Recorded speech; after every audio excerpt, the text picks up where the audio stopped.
मनुष्य जीवन में मान और अपमान ठीक ऐसे हैं जैसे एक सिक्के के दो पहलू। जैसे किसी व्यक्ति को कभी धूप से गुजरना पड़ता है, कभी छांव से गुजरना पड़ता है। न सनातन धूप होती है, न सनातन छांव होती है।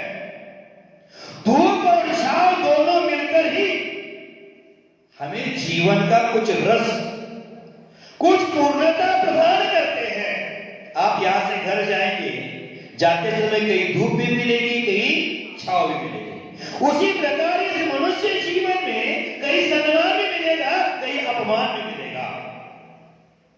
कई लोग सवाल भी करेंगे और कई लोग गाली भी देंगे। उस दोनों में से गुजरते गुजरते हमें अपने गंतव्य तक पहुंचना होगा।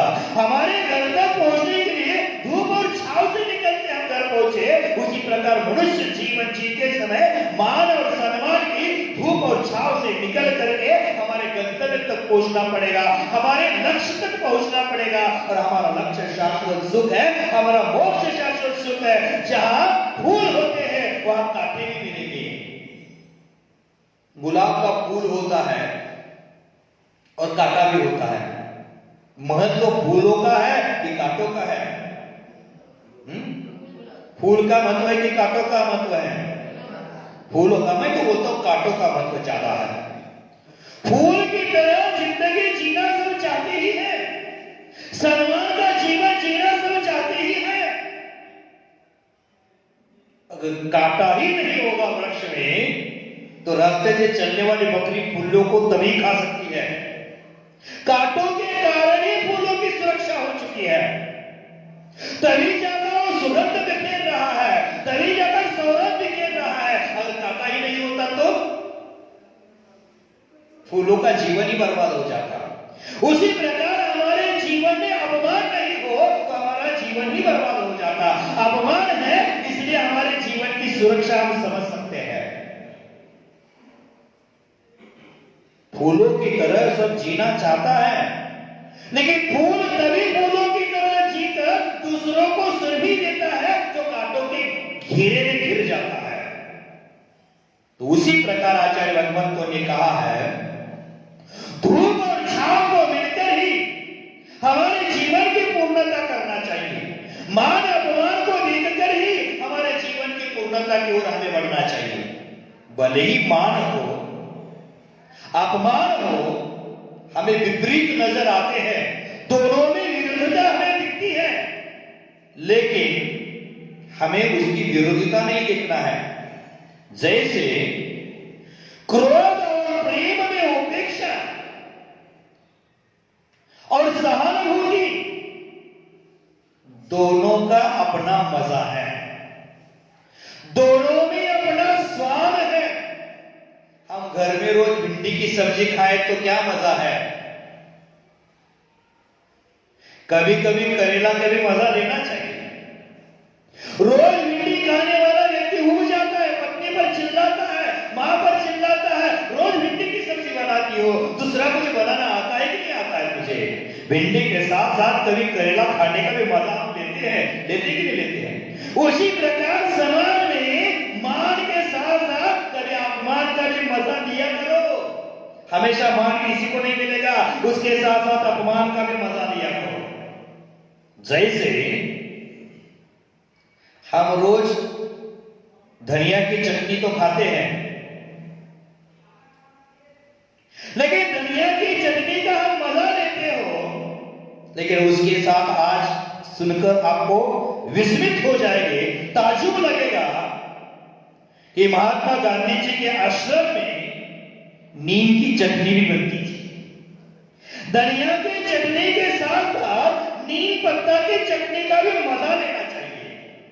उसी प्रकार मान के साथ साथ अपमान का भी मजा कुछ होता है, वो लेने की कला होनी चाहिए। अनुकूल ध्रुवों पर तो छोटे से छोटे किसान भी प्रसन्न रहते हैं, लेकिन प्रतिकूलता में, विपरीतता में सहज रहे, सावधान रहे, और वही साधना का मजा है, वही धर्म का मजा है, वो लेना हम चूक जाते हैं। हमारे अनुकूल सब मिले तो हम क्या होते हैं? बहुत प्रसन्न, बहुत आनंदित होते हैं। और हमारे प्रतिकूल एक वचन का प्रयोग हो गया तो तुरंत क्रोध हो जाता है, तुरंत आंख लाल हो जाती है, आंख फड़फड़ाना शुरू करती है। तो आचार्य भगवंतों ने कहा है प्रसन्नता का भाव है, मान सम्मान का भाव है, वो सहज भाव से अपमान का भी सामना करने की कला सीखो। तब ताज्जुब करोगे कि अपमान भी तुम्हें कुछ दे जाएगा, कुछ सीख दे जाएगा। अगर हम उन क्षणों में सहज और शांत रहते हैं तो किसी का अपमान करना हमारे लिए मंदिर की सीढ़ी बन सकती है। किसी के द्वारा हमारा अपमान हो जाए तो मोक्ष महल की ओर बढ़ाया हुआ पहला कदम भी हो सकता है। हर सामने वाला, बोलने वाला हमारे अहित के लिए ही बोलता है ऐसा नहीं, उसमें से हमारा हित भी छुपा होता है। जैसे तुलसीदास का कार्य, और तुलसीदास प्रेम रसिक थे। अपनी पत्नी के मोह में दुनिया भूल चुके थे। पत्नी पियर गई तो उसको बर्दाश्त नहीं होता था। एक बार पत्नी पियर गई तो रात में वो पियर पहुंच गया, माने स्वयं के ससुराल पहुंच गया। पहुंचने के लिए माध्यम नहीं था। बहुत भारी बरसात हो गई थी, नदी में बाढ़ आई थी, और नदी पार करने के लिए वहां नैया नहीं थी, नाविक नहीं था। तो उस तुलसीदास ने नदी में बहते हुए आई डेड बॉडी को देख लिया, उस पर बैठ गया और मोहवशात उस डेड बॉडी को नौका समझ लिया और उसको ही चला कर नदी पार करके गया। वहां से गया पियर में, मैंने ससुराल में गया, और ससुराल वालों ने बोलेंगे जवाई पागल है, रात में आ गया, इसलिए आगे के दरवाजे से नहीं पीछे के दरवाजे से गया। और पीछे के दरवाजे से गया और मन में सोच करता है मेरी पत्नी मेरा कितना चिंता करती है, मैं आने वाला था, इसको पता था, इसलिए उन्होंने खिड़की से रस्सा टांग कर रखा है, रस्सी टांग कर रखी है। उस रस्सी को पकड़ कर ऊपर जाना है। खिड़की खुला था तो रत्नावली नजर आती है। तो रत्नावली अचंभित हो जाती है और कहती इतनी रात आप यहां क्या कर रहे हैं? तो बोलते हैं नाटक मत करना, मैं आने वाला था ये आपको पता था, इसलिए आपने नदी में नाव की तैयारी करके रखी थी। मैं आने वाला था ये तुझे पता था, इसलिए तूने खिड़की में रस्सा लटका कर रखा था। तो मैंने, और रस्सा हो ही नहीं सकता।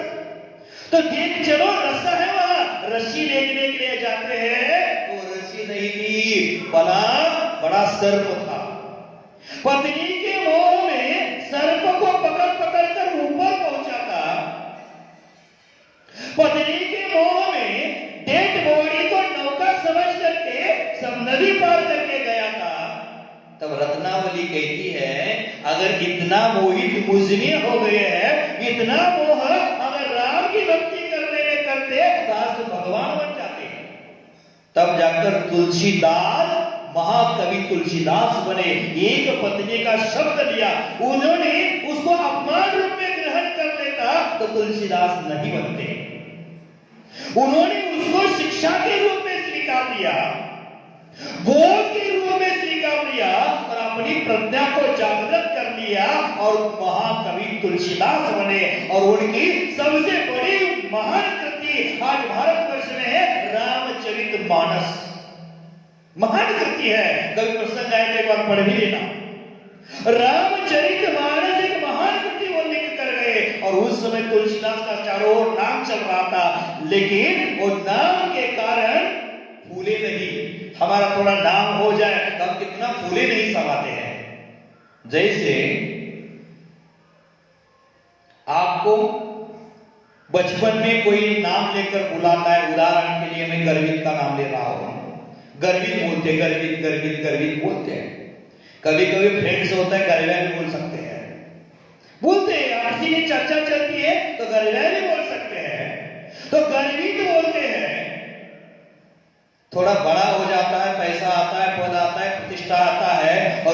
के सामने गर्वी जी लग जाता है तो पूरा नहीं समाता है।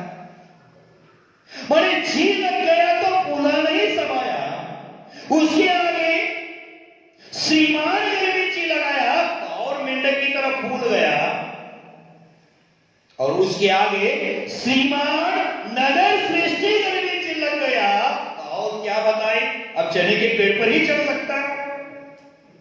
बोले जैसे जैसे हमारे नामों की उपाधियां बढ़ जाती है तब तक जैसे जैसे हम भूल जाते हैं, लेकिन तुलसीदास भूले नहीं। तुलसीदास ने एक दोहा लिखा, तुलसी तुलसी सब कहे तुलसी वन की घास।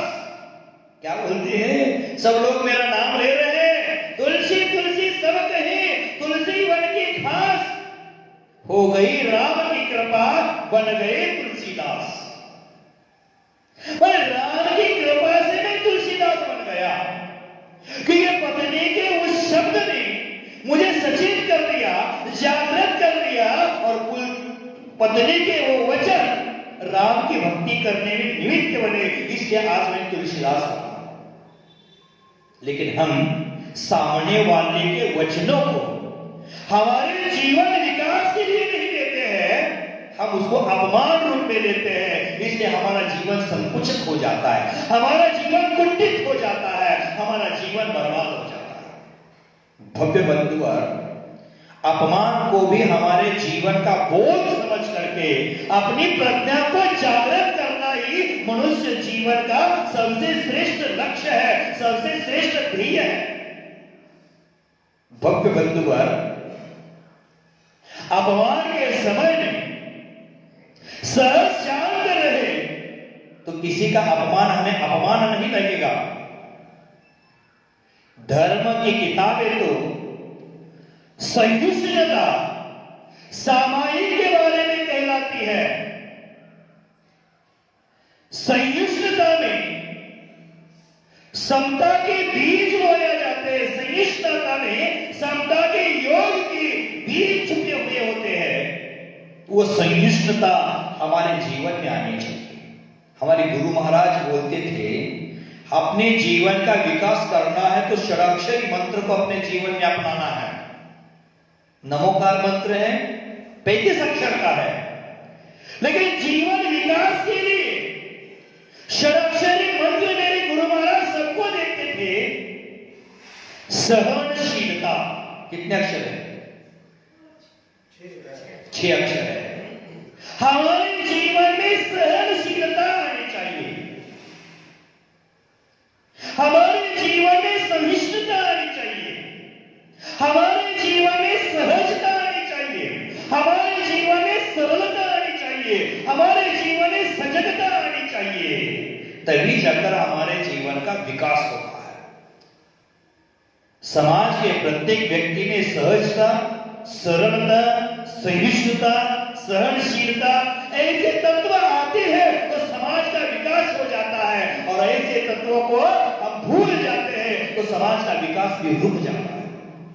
विकास की बातें करने में हम बहुत अच्छा लगता है, लेकिन विकास में सहयोग करने में, सहयोग और साथ देने में हमें अच्छा नहीं लगता है। तो भव्य बंधुवर, हम मंदिर जी में आते हैं, भगवान से प्रार्थना करते हैं, परमात्मा की प्रार्थना करते हैं। ये आसान चीज है, कोई कठिन चीज नहीं है, सब लोग कर रहे हैं। लेकिन किसी गुस्से को सहजता से स्वीकारना बहुत कठिन चीज है। मुस्लिम धर्मों में नमाज इबादत की आसान है, इबादत के अदायगी आसान है, पर अपमान के 2 घूंट पीना, अपमान के 2 घूंट बर्दाश्त करना बहुत कठिन चीज है। इसलिए धर्मग्रंथ कहते हैं, महान विद्वान साधु संत कहते हैं, सामायिक और संन्यास दोनों ही आसान है, परंतु कठिन चीज है चित्त की समता और हृदय की सरलता। जिसके चित्त में समता आती है, जिसके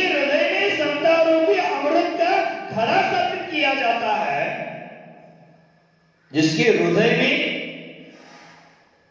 समता है, उसको कोई भी शब्द अपमान रूप नहीं लगता है, क्योंकि उस समय वो सोचता है आम के पेड़ को ही पत्थर मारे जाते, बबूल के पेड़ को कोई पत्थर नहीं मारता है। मेरी निंदा लोग कर रहे हैं, इसका मतलब मुझमें कुछ गुणों का विकास हो गया है, इसलिए निंदित कर रहा है, इसलिए अपमान कर रहा है। तो भव्य बंधुवर, जो चित्त की सहजता, सरलता, सजगता, सहिष्णुता ऐसे तत्वों को समझता है, उनके मर्मों को समझता है, वही व्यक्ति धर्म और कर्म को समझ लेता है। भव्य बंधुवर,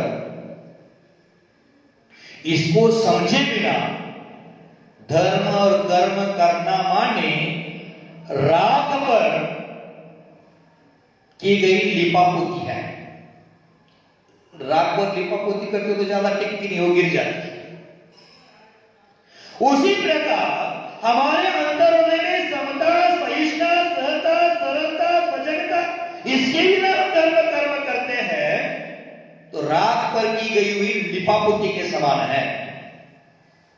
भव्य बंधुवर, खुद को धार्मिक कहना, धार्मिक दिखलाना आसान बात है, सरल बात है, पर गुस्सा न करना और गुस्सा करने वालों के प्रति नम्रता और शांति बरकरार रखना वास्तविक धर्म का है।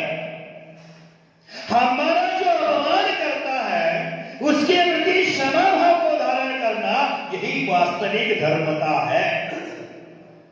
हम यहां वर्तमान में बैठे लोग हैं, ये रोज भगवान की पूजा करते पार्श्वनाथ की, लेकिन पार्श्वनाथ भगवान जैसी क्षमा करना नहीं चाहते हैं, करना नहीं चाहते हैं, तो हम पार्श्वनाथ के भक्त हैं। जिनको हम आदर्श मानते हैं, उनके आदर्शों पर चलने वाला उनका भक्त होता है। ये तो मात्र आदर्श मानने से नहीं होगा, उनके आदर्शों पर चलना पड़ेगा। पार्श्वनाथ भगवान ने क्षमा की थी तो हमें भी क्षमा करनी पड़ेगी। नित्य पुराना हिसाब किताब लेकर बैठोगे तो स्वयं भक्त भी नहीं बन पाओगे, भगवान बनना तो दूर। कल आपने आपके दुकान का खाता बदल दिया, बदला कि नहीं बदला? वही पूजन कर ली। आज वर्तमान के हिसाब से हम मार्च एंड में करते बात अलग, लेकिन धर्म हिसाब से आज हमारा नया साल है, नया साल का शुरुआत है, हमें क्या करना चाहिए? खाता बदला है, बदला कि बदला? खाता सबने बदल लिया, पुराना खाता उठाकर अलमारी में पैक कर दिया। उसी प्रकार समाज वालों कान खोलकर सुन लेना, पुरानी बातों का खाता अलमारी में पैक कर देना और नया खाता से नया पन्ना में नई जिंदगी की शुरुआत कर देना, तभी जाकर आपका विकास होगा, नहीं तो विकास में अवरोध होगा। सुनने में अच्छा लगता है, ताली बजाने में भी अच्छा लगता है, लेकिन उस पर अमल करना, लगभग मैं 20-25 दिन से प्रवचन कर रहा हूं, लगभग बोल रहा हूं, गारंटी वाला नहीं, उसमें कम बेसी भी हो सकता है। 20-25 दिनों से प्रवचन कर रहा हूं, रोज मैं यही कहता हूं धर्म विकास के बारे में और आपसी टकराव को भूलने के बारे में, लेकिन आज तक भूला कौन है? उसको बढ़ावा ही देने का काम करते हैं, तो आपका गुरु पर भी भरोसा नहीं है। आकर भोग लगाना, मस्तक झुकाना आपका बेकार है, दिखावटी धर्म है। गुरु के सामने मस्तक झुकाते हो तो गुरुओं के वचनों को सुन करके अपने हृदय में उसको स्थान देना चाहिए, तब जाकर गुरु के सामने मस्तक झुकाना आपके लिए लाभकारी हो सकता है। बहन हमारी बोल रहे, सही बोल रहे, सही बोल रहे, सही बोल रहे हो आपको सही करने के लिए, लेकिन आपने सही न होने का पीड़ा जो उठाया है। भव्य बंधुवर, इतना मैं बोल रहा हूं, मेरे अंतरंग की पीड़ा है। जो मैं 20-25 दिन में बोला, उतना समय में मेरे निज के कल्याण में लगा तो कर्मों की निर्जरा मेरे अधिक हो जाती, लेकिन मैं दूसरों को सुधारने में लगा हूं, क्योंकि मेरे साथ मैं आपको भी मोक्ष ले जाना चाहता हूं, इसलिए सुधार रहा हूं। क्यों समझा रहा हूं आपके, क्यों समझा रहा हूं आपको?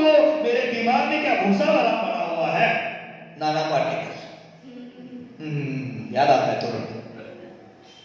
10-15 साल पहले मैंने नाना पाटेकर की मूवी देखी है, वो याद है, लेकिन यहाँ प्रवचन सुन के सीढ़ी उतरने के बाद 10 मिनट के बाद हम भूल जाते कि ये हमारी भूल है, और उस भूल के कारण ही हम इस संसार में घूम रहे हैं।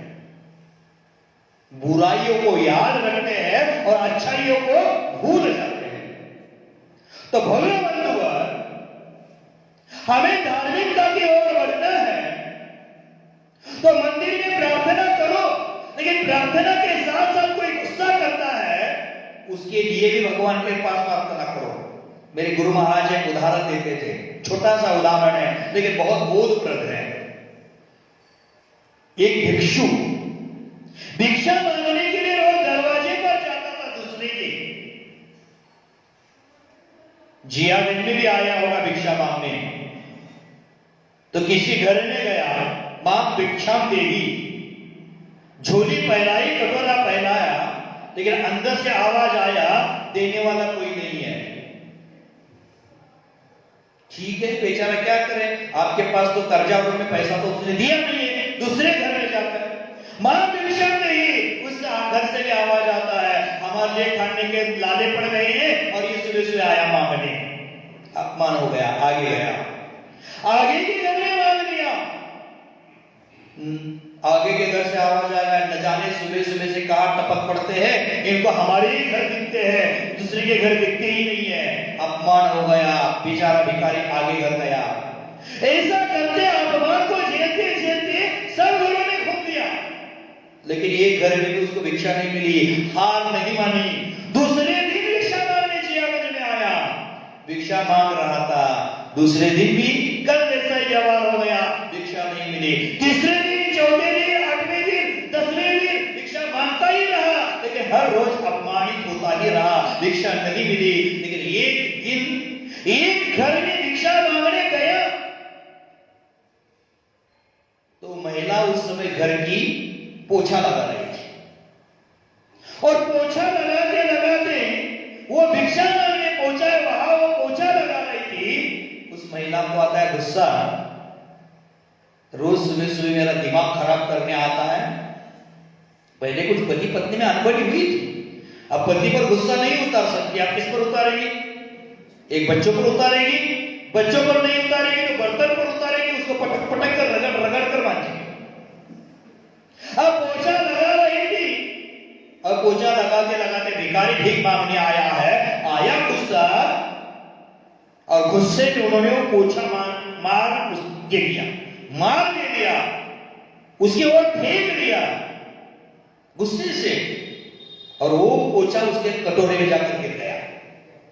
वो पोछा को देखता है, भिखारी माथे पर लगाता है और बोलता है कि भगवान, आज इसको पोछा दान देने का भाव बन गया है, कल 2 रोटी देने का भाव बना देना। गुस्सा नहीं करता है, वो पोछा लेकर आता है, गंगा नदी में जाकर धोता है, साफ सुथरा बनाता है, उसके छोटे छोटे टुकड़े बनाकर उसकी बाती बना देता है, मंदिर में जाता है। तब तक जो महिला ने पोछा मारा था वो पति घर में जाता है, और पति बोलता है, क्षमा मांगता है,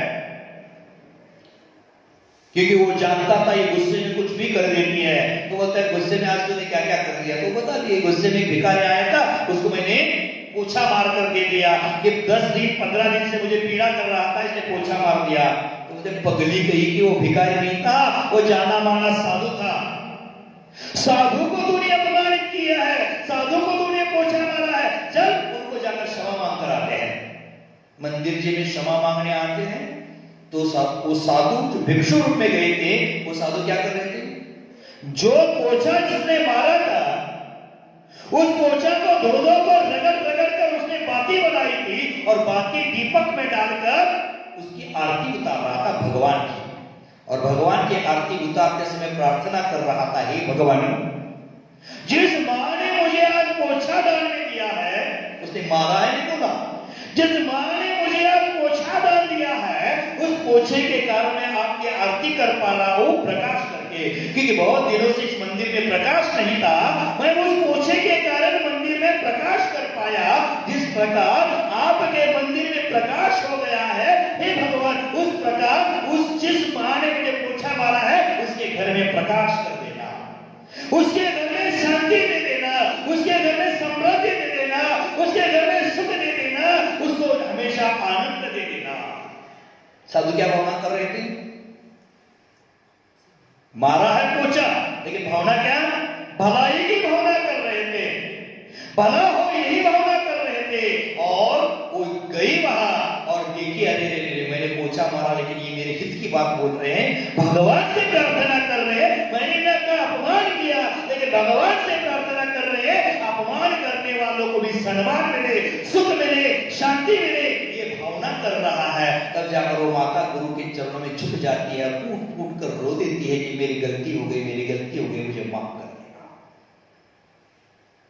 उसी प्रकार आपके जीवन में भी आपका जो अपमान करता है, उसके लिए भगवान के सामने आकर प्रार्थना करो कि उसका भी कल्याण हो जाए, उसका भी भला हो जाए।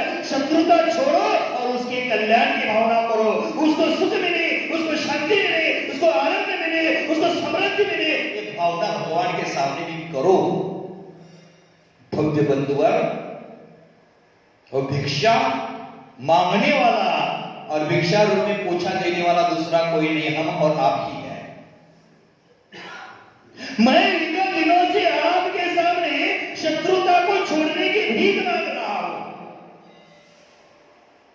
समाज विकास के लिए प्रेरित कर रहा हूं, लेकिन आप अपने गुस्से में आकर पोछा फेंक कर मांग रहे हो, मार रहे हो। लेकिन वही पोछा लेकर आता हो, वही पोछा से मैं बाती बनाकर आपके कल्याण की भावना करता हो, जिया में हमेशा शांति रहे, सुख रहे, समृद्धि रहे, उसके जीवन में सहजता है, सरलता है, सजगता है, सहिष्णुता है, समता है। ये हमेशा भगवान को प्रार्थना करता हूँ। सामायिक नहीं, मैं रोज एक भावना पाता हूँ। जिस समाज में मैं रह रहा हूँ, जिस समाज में मैं रहता हूँ, जिस समाज में मैंने साधना की है, जिसने मेरी साधना के लिए तो रोटी खिलाई है, उसके जीवन में हमेशा सुख देना, शांति देना, आनंद देना, समृद्धि देना, उनको जीवन में कभी भी दुख मत देना।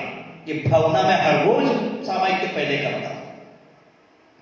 भव्य बंधुवर, हमारे जीवन में हमारे विकास की ओर जाने के लिए नम्रता, शांति को बरकरार रखना है, वही असली धर्मात्मा है, वही वास्तविक धर्म है। धर्म को हम उंगलियों पर गिना जा सके, उन उंगलियों का क्रिया विधानों से मत जोड़ना।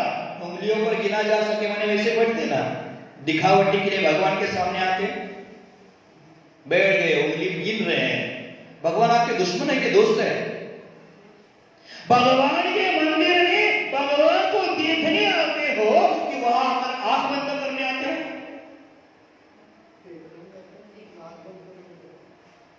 जाप कैसे करते हो? आंख बंद करके करती है, आंख खोल करके करते हो? मैं बोलता हूं आंख खोल करके करो। उतनी दृढ़ता अपने में लाओ कि सामने से कोई भी वस्तु गुजर जाए तो मेरी चंचलता नहीं होगी, मेरा ध्यान भगवान की ओर रहेगा। भगवान को कैसे देखना है? भक्तामृत जी में कहा है, अनिमेष विलोकनीयम। क्या शब्द आते हैं भक्तामृत में? पाठ आप सब लोग करते हैं। अनिमेष विलोकनीयम, हे भगवान आपका दर्शन कैसे करना है? पलक झपकाए बिना आपको देखना है मुझे। अनिमेष विलोकनीयम, पलक झपकाए बिना टकटकी लगाकर देखने लायक आप हो। लेकिन वहां आकर हम क्या करते हैं? मान लो उनकी दुश्मनी हमारी, आंख बंद करके बैठे हैं, टकटकी लगाकर देख लो। हम व्यवहार में किसी के घर में दरवाजा बंद करके झगड़ा चल रहा है तो दरवाजा का जो छेद होता है उसमें से झांक झांक कर देखते हैं क्या झगड़ा चल रहा है, और मंदिर में आकर आप बंद करके बैठ जाते हैं। जहां आंख बंद करके कान बंद करके आगे कदम बढ़ाना चाहिए वहां छेदा से छापते हैं, और जहां भगवान को देखना है वहां आंख बंद कर रहे। बताओ आप धर्मात्मा हो या अधर्मात्मा हो? तो धर्मात्मा का नाटक मत कर देना। उंगलियों को उंगलियों पर गिनने के लिए धर्म नहीं है। बहिरंग की क्रियाकांड, बहिरंग के विधि विधान से धर्म मत छोड़ना, क्योंकि धर्म कोई कर्म नहीं है, मात्र कोई कर्म कांड नहीं है। धर्म जीवन जीने की शैली है। धर्म को बला मत समझना। आप कहते गुरु के पास जाते हैं तो गुरु जी कहते कि कलशा किया करो, हफ्ते में एक दिन पूजा किया करो, साधुओं को आहार दान दिया करो, वैयावृत्ति में आया करो, स्वाध्याय में आया करो। वो बोलते कौन सी बला मेरे गले में पड़ गई, हम क्यों गए थे वहां, कौन सी मेरी मत मारी गई थी, मैं गुरु जी के पास गया और गुरु जी ने कलशा के लिए मुझे मजबूर किया। बला नहीं है, कौन सी बला नहीं है। धर्म बला नहीं, जीवन जीने की कला है, और वो हमेशा मैं आपको देने का प्रयास करता हूं। उसको बला समझ लो तो संसार में भटकने के लिए तैयार हो जाओ, और जीवन जीने की कला समझोगे तो संसार से मुक्ति के लिए आपने रिजर्वेशन बना लिया है। तो भव्य बंधु है, कर्म धर्म है, वो जीवन जीने की शैली है। अपने जीवन को, जीवन के मूल्यों को समझे और उनके प्रति निष्ठावंत रहे। और जो हमारी गलतियां हुई हैं, हुई नहीं ऐसा नहीं, हुई है। सबके द्वारा गलतियां होती है, भगवान के द्वारा भी होती है। हुई थी, होती है नहीं, हुई थी, मेरे द्वारा भी हुई थी, लेकिन गलती को बार बार दोहराना ये गलत है। गलतियों को सुधारना सही इंसान की पहचान है। गलती पर गलती करता है उसको शैतान कहते हैं, गलती करके सुधारता है उसको इंसान कहते हैं, गलती ना करे उसको भगवान कहते हैं। देखो, गलती ना करे उसको भगवान कहा, गलती करके सुधार दे उसको इंसान का, गलती करे फिर मार खाए, गलती करे फिर मार खाए, गलती करे फिर मार खाए, उसको पाकिस्तान कहते हैं।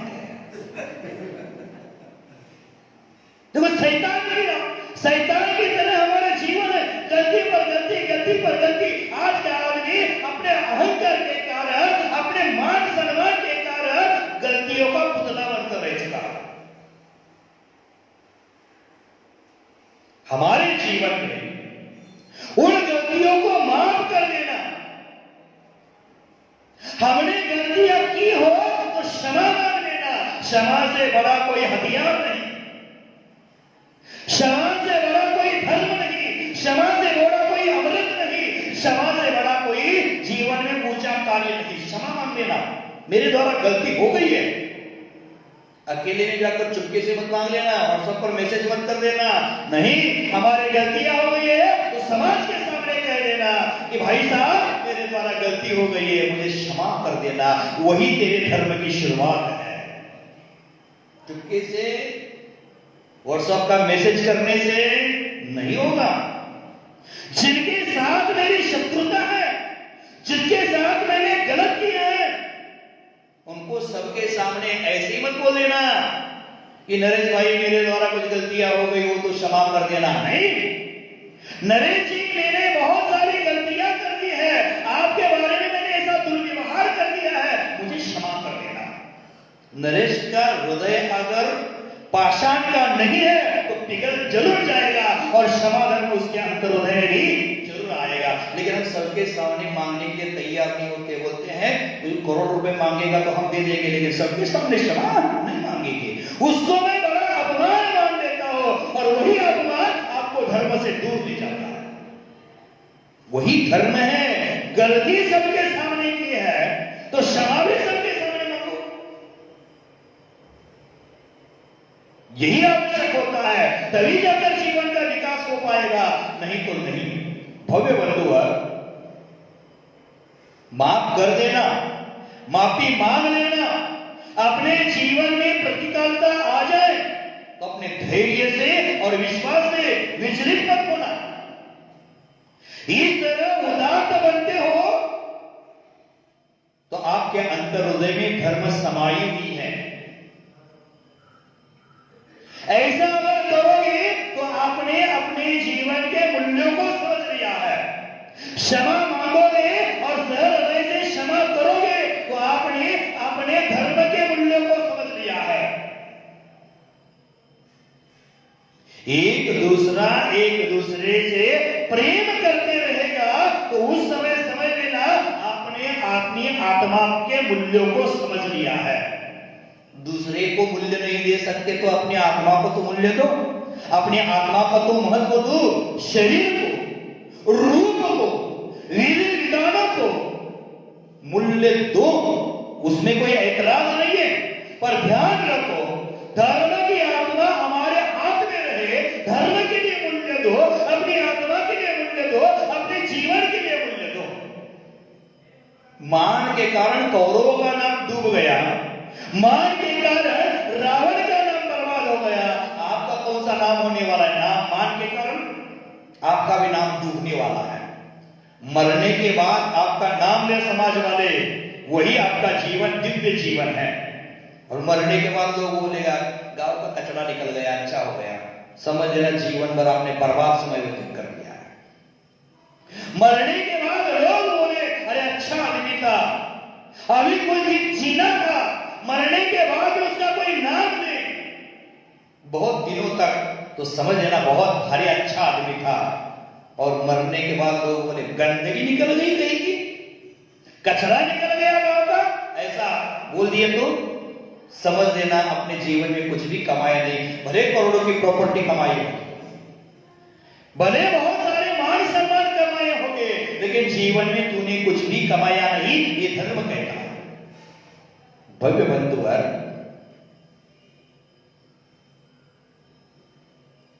आपको हमेशा लगता है कि मान में भी आपको अपमान मिलता है,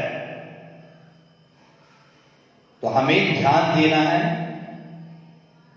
उन बातों पर कि उन बातों से हमारे जीवन में परिवर्तन आ सके। आज कोई मुझे अपमानित कर रहा है तो समझ लेना पूर्व में कहीं ना कहीं मैंने उसका अपमान किया होगा, तभी वो आज मेरा अपमान कर रहा है, सूट समेत लौटा रहा है।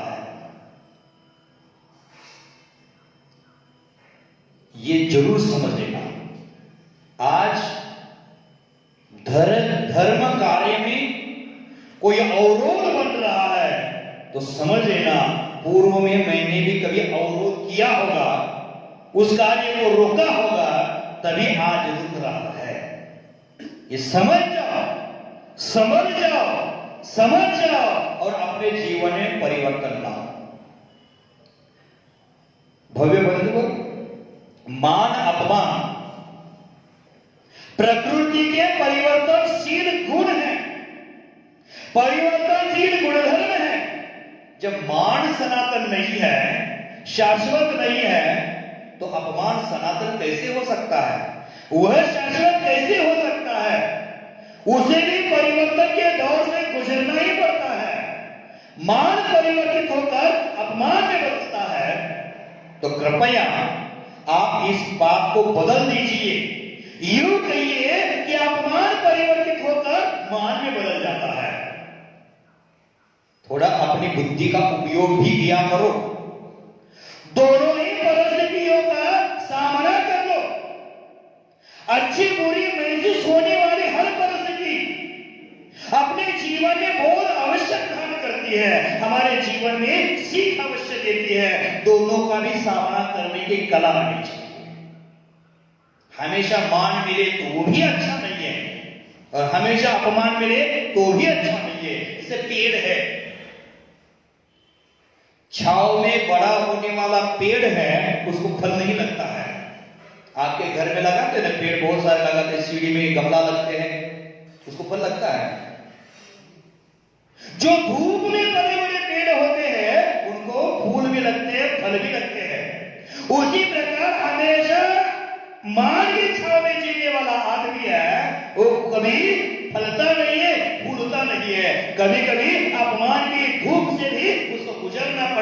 तभी वो फूलेगा, फलेगा, और धूप में जो फल लगते हैं वो ज्यादा मिठास देने वाले होते हैं। तो भव्य बंधुवर, हमारे जीवन में अच्छे बुरी परिस्थितियों का सामना अवश्य करो कि हर अच्छी बुरी परिस्थिति हमें आत्मबोध देती है, आत्मा की ओर बढ़ने का मार्गदर्शन देती है। उस मार्गदर्शन पर हमें चलना चाहिए। अगर हमें आज वर्तमान में अपमान बुरा लगता है तो मान में बदलने की चाह रखते हैं। अगर ऐसा ही हमारा स्वार्थ हो तो हमारे दिल में भी थोड़ी बहुत जगह रख लेना, इस बात को मूल्य देना कि मुझे मान चाहिए तो मैं आज से किसी का अपमान नहीं करूंगा, मां सबको सम्मान ही देता रहूंगा। ऐसा मत सोचना कि मैं बड़ा हूं, उसने मुझे जय जिनेंद्र नहीं बोला तो मैं क्यों बोलूं। भले छोटा क्यों ना हो, सामने से आता उसका ध्यान नहीं है तो उसको बोलो जय जिनेंद्र बेटा, बोलो। बेटा को आप जय जिनेंद्र बोलोगे तो बेटा मस्तक आपके चरणों में झुका देगा, आपको भी सम्मान दे देगा। वो नहीं बुलाता तो मैं क्यों बोलूं, या अहंकार के आड़ में आ जाओगे तो बेटा तुझे कल पत्थर भी मार सकता है। अपने बेटे को भी सम्मान दे देना। पत्नी पति को रोज ठोक देती है। अब जयागंज की पत्नी ऐसी है कि नहीं, मैं पता नहीं करता, मुझे पता नहीं है, देना चाहिए। पत्नी अगर पति को रोज ठोक देती है तो पति को भी रोज पत्नी को ठोक देना चाहिए। हंस गई महिलाएं हमारी, ये तो अच्छी बात बताई महाराज जी, इतना अच्छा बोलते हो आप। ऐसे महाराज जी हमने देखी ही नहीं है। पति अगर ठोक देता है, पत्नी ठोक देती मेरा स्वामी है ये, मैंने सर्वस्व इसको इनोचार कर दिया है, मेरे माँ बाप को भूल दिया है, भाई बहन के प्यार को भूल दिया है, और मेरा सब आज से यही है। इसके बिना जगत में मेरा कोई साथी सही नहीं है, यही मेरा जीवन में साथ देने वाला है, जीवन साथी बनकर मैं इसके साथ आई हूं। ठोक देती है, अच्छी बात है। पति को ठोक देना इसलिए देना कि जगत में हजारों करोड़ों महिलाएं हैं, लेकिन मेरे वंश को बढ़ाने वाली यही महिला है, मेरे घर को स्वर्ग बनाने वाली यही महिला है, मेरे घर को मंदिर बनाने वाली यही महिला है।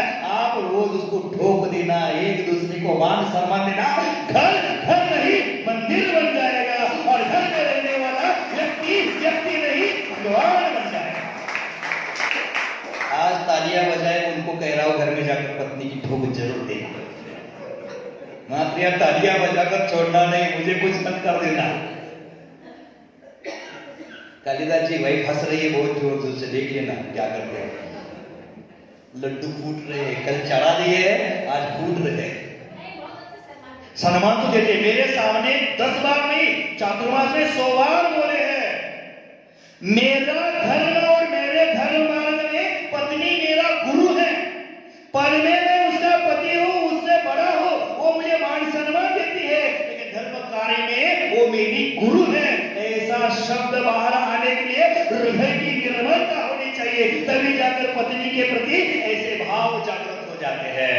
नहीं तो हमारे मुंह में शब्द का पत्नी बहुत पीड़ा देती है, शादी नहीं कर दे तो अच्छा होगा, इतना सह लिया, इतना बर्दाश्त कर लिया, बर्दाश्त से बाहर होता है। और कभी कभी जमाई राजा ससुर को फोन करता है, आपकी लड़की बहुत पीड़ा देती है। तो ससुर भी सामने से कहता है, आपके पास मेरी बेटी है और मेरे पास उसकी माँ है, मैं कितना पीड़ित हुआ।